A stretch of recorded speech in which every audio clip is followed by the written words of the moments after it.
You don't always see it, but he's still watching you. Not with anger, not even with regret, but with a quiet confusion he can't explain. His spirit pulls him toward you, even when his mind tells him not to look. He doesn't know why your name still echoes inside him, why your laughter still softens the air around him, why in the quiet moments, when the noise fades, it's your image that rises first. It's not control, it's connection. One that he can't sever even in silence. You think he forgot, that he moved on without looking back. But a man's silence is rarely simple. Sometimes it's the loudest sign that the soul is still stirring. He watches, quietly. From a distance he doesn't understand, caught between pride and pull. Because some ties are spiritual, and no earthly logic can untangle them. He thought time would erase you, that new faces, new distractions would do the work. But the spirit remembers what the mind tries to bury. And when the soul has tasted presence, real presence, it can't unfeel it. That's why he watches, searching without knowing what he's looking for. You feel it too, don't you? That strange tension in the air. That sudden surge when you think of him, only to realize he's thinking too. Because soul ties don't end with distance, they deepen in silence. And in that silence, he is learning the language of absence. Daughter, this isn't about obsession, it's about recognition. His heart remembers what his mouth can't say. His body recalls the peace you carried. You didn't just touch his life, you shifted it. You didn't just visit his world, you marked it. He watches not out of ownership, but out of longing he won't name. He feels the absence of what once anchored him, even as he tries to stand tall. But true connection isn't something you move on from, it's something you grow into. And he hasn't finished growing yet. He checks without realizing it, wonders without admitting it. Not because he needs to control you, but because some part of him feels tethered. A part that still hopes to understand why your absence feels louder than your presence ever did. That's the work silence does. It amplifies what we try to ignore. You are not the woman he forgot. You are the woman he still watches, still dreams about, still questions silently.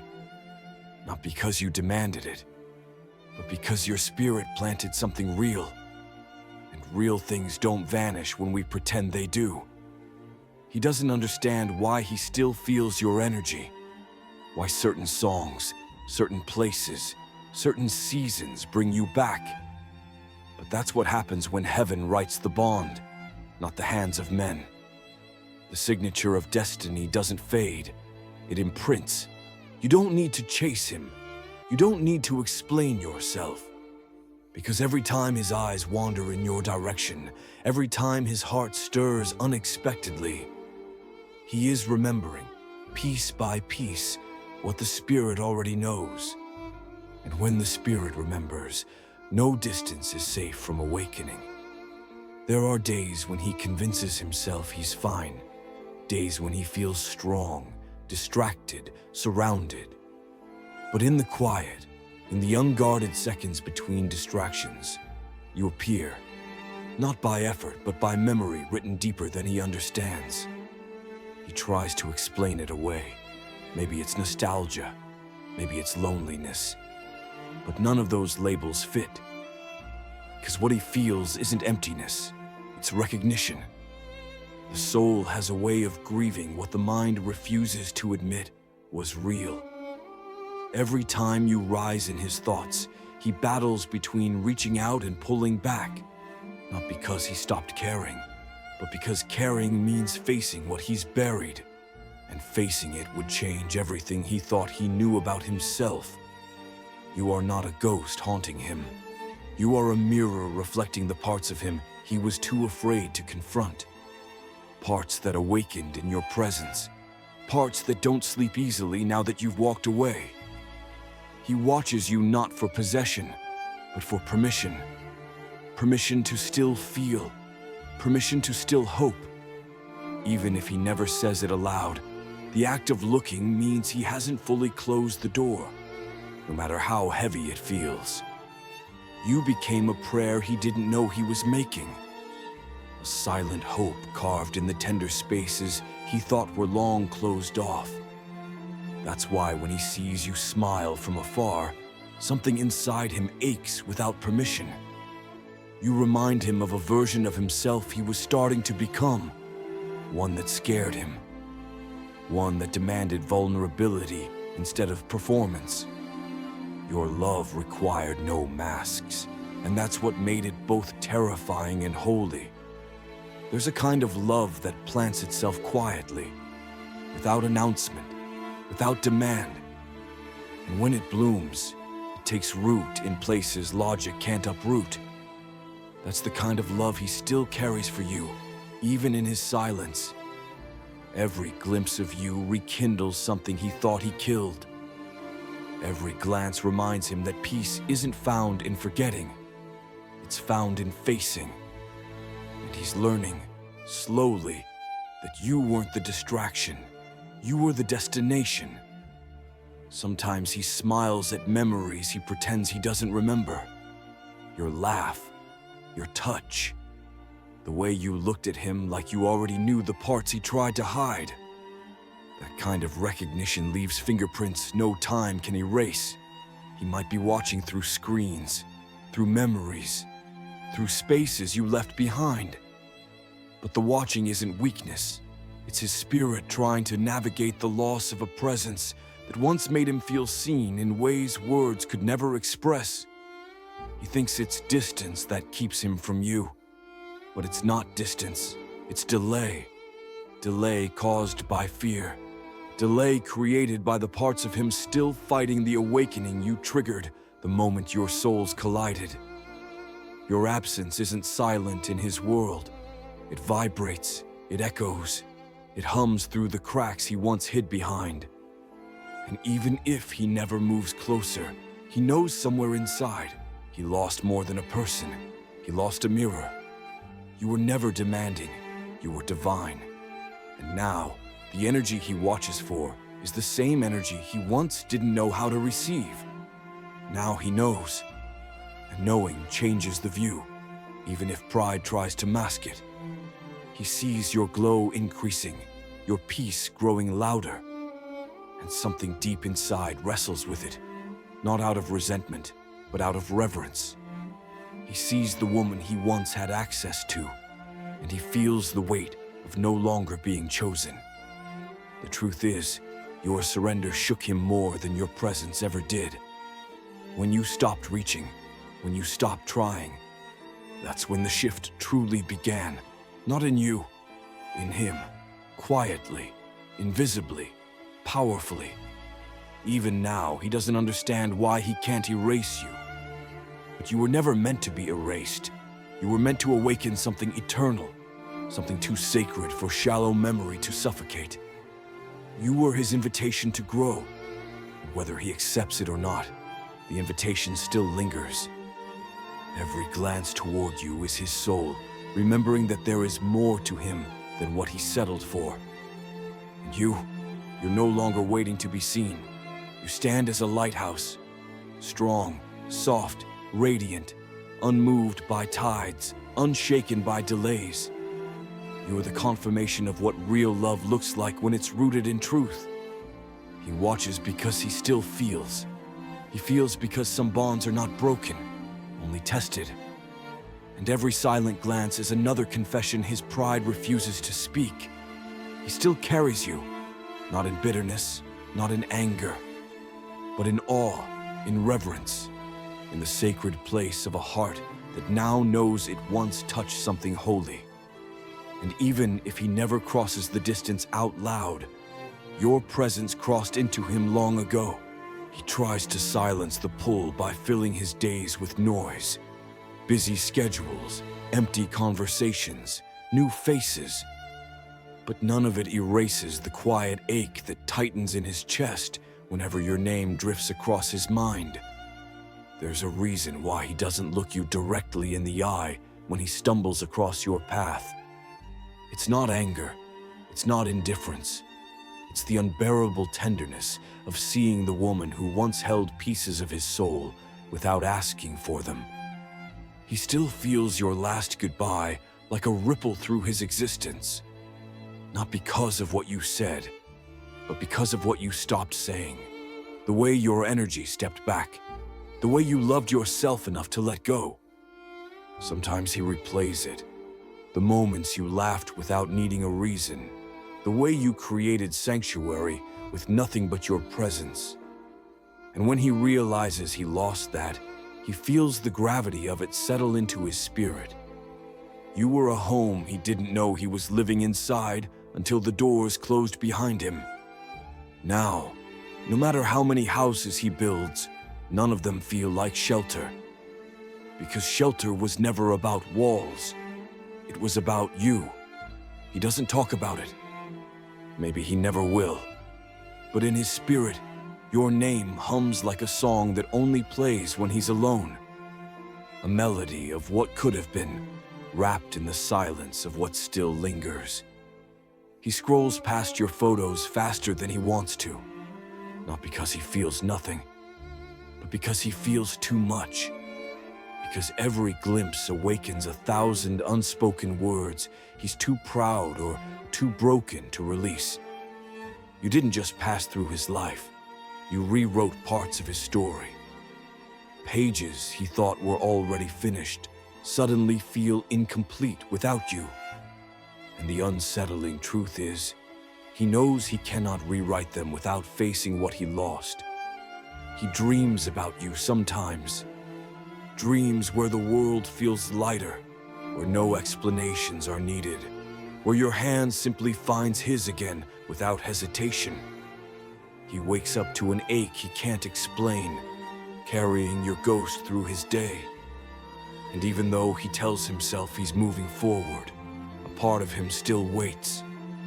Waits for a moment he can't name, a permission he doesn't know he seeks, some hidden hope that maybe, just maybe, the story isn't fully closed. It's not your job to wait for him. And heaven never asked you to. Your role was never to stand still. It was to shine, to ascend so that when he looks for the light again, he'll know where to find the truth he once touched. You carry a peace now that he can't touch from where he stands. A peace born from surrender, not from spite.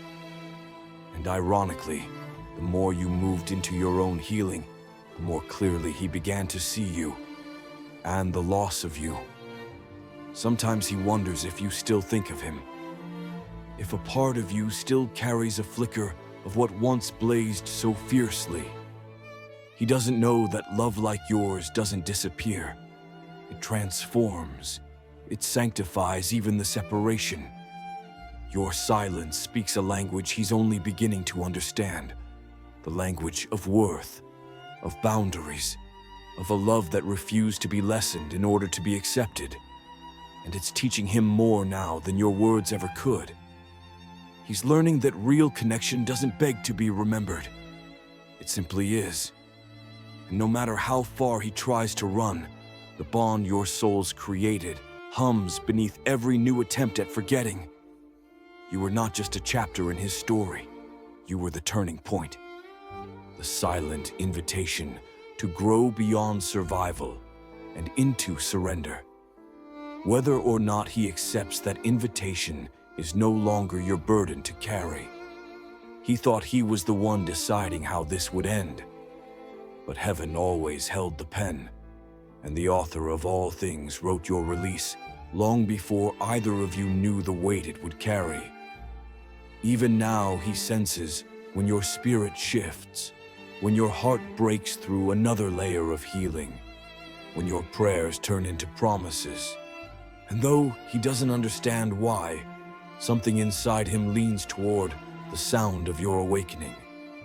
You are no longer tethered by the fear of losing him. You are anchored in the certainty that real love, divine love, will never require you to diminish yourself. And that knowing has made you unstoppable. Meanwhile, he watches. Still, not because he's certain of what to do, but because the spirit knows before the mind is ready to understand. And no matter how long it takes, the spirit always remembers the one who called it awake. He may smile when people ask about you, but there's a hesitation he can't hide, a flicker in his eyes. Because your name still carries weight inside him, a weight he both resents and reveres at the same time. He doesn't bring you up in conversation, but you're the silent comparison behind every new connection, the unspoken standard that no one seems to meet. He wonders if he'll ever find someone who feels like home again. You weren't just a moment, you were a mirror, a reflection of the man he could have become if only he had been brave enough to stay. And that truth haunts him more than your absence ever could. Sometimes he tells himself stories to make sense of the distance, that it wasn't real, that he imagined the way your energy settled his storms. But the soul doesn't lie, and every quiet night reminds him otherwise. Your name feels like a song he can't quite remember, but still hums unconsciously. It lingers in the quiet between his sentences. It pulses in the empty spaces he thought he could fill with noise. You taught him a love that demanded nothing but truth. A love that didn't barter, didn't bargain, didn't beg. And now that he's tasted it, every counterfeit leaves him emptier than before. There are moments when he picks up his phone without thinking, your name rising unbidden to his fingertips. But fear, pride, and regret conspire to keep him silent. So he watches instead, hoping that somehow the watching will be enough. It won't be, because no amount of silent longing can replace the healing only humility can bring. And deep down, he knows it. He feels the vibration of your growth, the way your spirit has expanded beyond the smallness he once offered. He aches not because you left, but because you rose. And he stayed the same. You became the proof that love doesn't die when it's real, it transforms. And he is left grappling with a truth he can't outrun. You didn't stop loving, you just stopped waiting. Your energy used to chase him softly, like a tide. Now it stands still, a mountain unmoved by his storms. And that stillness confronts him in ways your words never could. There are whispers inside him now, tiny seeds of change planted by your presence, now watered by your absence. Seeds that grow stronger every time he feels your spirit move without him. You see, daughter, it was never your job to awaken him fully. It was your calling to spark the awakening. And a spark, once lit, will find its fire, whether now or in the lifetime yet to come. He watches because part of him still hopes. Part of him still believes that somehow, someday, your paths might cross again, not by accident, but by design. And until that day, he carries you, quietly, because some connections are too sacred to speak about. They are only lived in silence, in memory, and in the spaces between heartbeats. If you stayed with me until the end of this message, know this, daughter. Heaven saw your heart. This word reached you not by coincidence, but by divine timing. You were meant to hear it, meant to remember that your spirit is seen, your story is known, and your journey is guided. If this message resonated with you, touched you, or reminded you of the truth your soul carries, confirm it by commenting below. I can do all things through him who strengthens me.